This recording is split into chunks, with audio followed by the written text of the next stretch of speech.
여기까지 인사동 고인물의 추천템이었고요. 과자보다도 싼 가격이니까 좀 쉽게 쓰실 수 있다는. 종이만 있으면 글씨 연습을 마음대로 할 수 있고,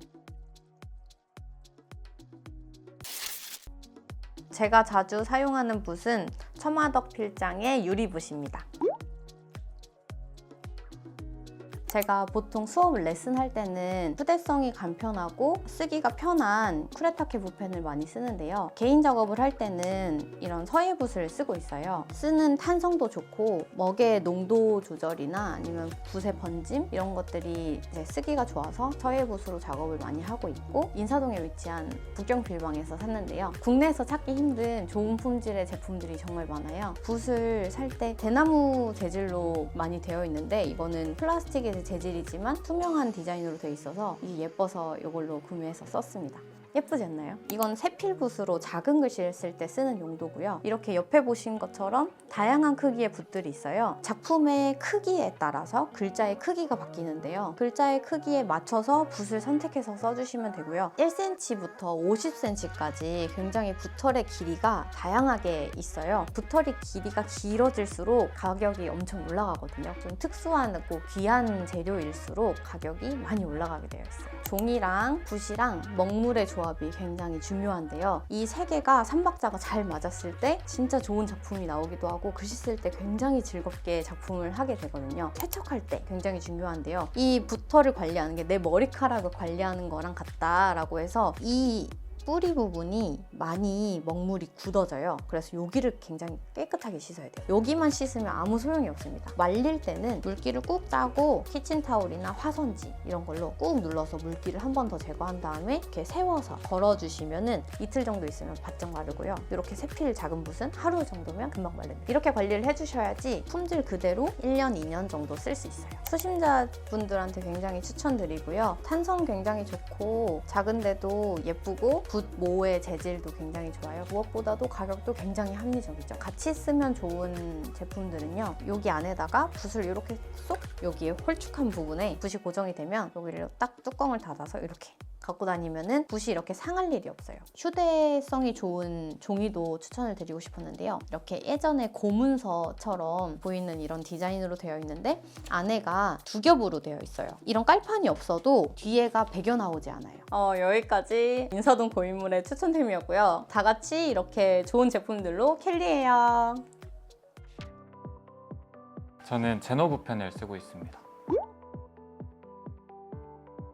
제노브 펜이 3가지 사이즈가 있는데 그 중에 저는 중간 붓펜이 제일 잘 맞는 것 같아서 이거를 잘 쓰고 있고, 다이소나 문방구에서도 판매하고 있으니까 오프라인으로 가셔서 구매해 보셔도 좋을 것 같습니다.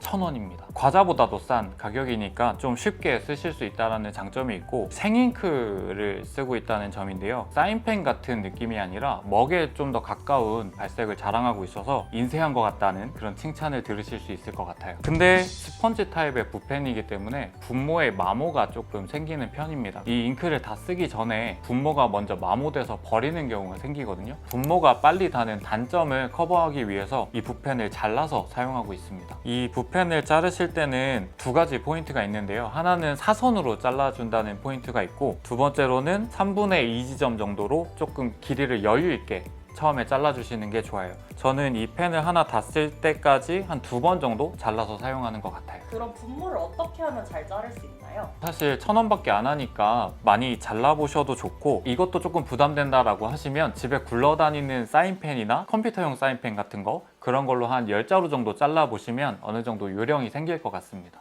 이 스탬프를 함께 사용하고 있습니다. 글씨를 쓰고 나서 누가 썼는지 이름을 남겨야 되는 순간이 있는데, 손으로 쓰는 것도 물론 좋지만 퀄리티를 높여주기 위해서 이런 스탬프를 함께 사용하면 좋은 것 같습니다. 네, 저는 제노브 펜을 강력 추천하는 바입니다. 글씨에 대한 매력을 느끼시기에는 충분한 펜이거든요. 그렇게 흥미를 조금 느끼시고 난 다음에 다른 붓펜이나 서예 붓 같은 걸로 조금 더 도구를 넓혀가시는 것을 추천드립니다. 펜만 있다고 글씨를 쓸 수 있는 건 아니다 보니 글씨에 대한 가이드가 필요하다라고 하시면 제가 쓴 제노브 펜으로 배우는 캘리그라피라는 책을 같이 보셔도 좋고, 아니면 저희 작업실로 오셔서 수업을 들으셔도 좋을 것 같습니다.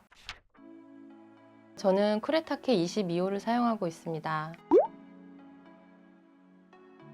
보통은 필방이나 인터넷에서 구입을 하고요. 캘리그라피 작가들이 붓을 많이 사용하는데 붓 중에서도 세필붓이라고 작은 글씨를 쓰는 붓이 있거든요. 그 붓하고 많이 비슷한 형태를 지닌 펜이기 때문에 쓸 때 굉장히 유용한 펜입니다. 쿠레타케 붓펜도 소개해 주실 수 있나요? 수업 때 쓰고 있는 붓은 쿠레타케 22호를 가장 많이 쓰고 있고요. 선생님들이 22호랑 24호를 많이 쓰고 있거든요. 24호가 더 얇고 22호가 조금 더 굵은 붓이에요. 검정 펜 말고도 여러 가지 색이 굉장히 많은데 제가 필요한 색깔 몇 가지만 이렇게 쓰고 있거든요. 붓처럼 뭐가 가닥가닥 돼 있기 때문에 강약을 조절하기도 좋고 펜처럼 작기 때문에 휴대하기가 좋아요. 가방에 작게 딱 들어갈 수 있는 거기 때문에 언제 어디서나 종이만 있으면 이걸 가지고 다니면서 글씨 연습을 마음대로 할 수 있고 초보자들이 제일 하기 쉬운 실수 중에 하나가 그냥 막 닫으세요. 일반 펜처럼. 이가 뚜껑이 있는 펜이다 보니까 이제 다 쓰시고 나서는 좀 뭐를 잘 모아서 뚜껑을 닫아야 나중에 이렇게 막 한 가닥씩 밖으로 이렇게 삐져나와 있는 분모들이 생기거든요. 뚜껑 닫을 때 주의하셔야 되고 사용할 때는 쓰는 습관이 있기 때문에 한쪽 방향으로만 쓰게 돼요. 그렇게 달게 되면 분 모양이 나중에 내가 원하는 글씨 안 나오게 되니까 되도록이면 좀 돌려 쓰는 것도 방법이고요. 잉크통이 있어서 잉크를 이제 적절하게 짜서 계속 써야 되는데 이걸 안 짜고 그냥 쓰시는 분들이 있어요. 그러면 또 붓이 금방 망가져요. 워터브러시거든요. 꾸며줄 때 체화 느낌이 나게 한다든지 색칠을 한다든지 이런 식으로 표현을 하고 있습니다. 워터브러시 같은 경우는 물통이 같이 돼 있어서 물 들어있는 걸로 이제 우리가 색칠하거나 번짐을 나타내거나 이럴 때 굉장히 좋습니다. 처음 쓸 때 좋은 펜에 익숙하게 되면 이제 익숙한 거에 더 잘 쓰게 되니까 더 좋은 작품을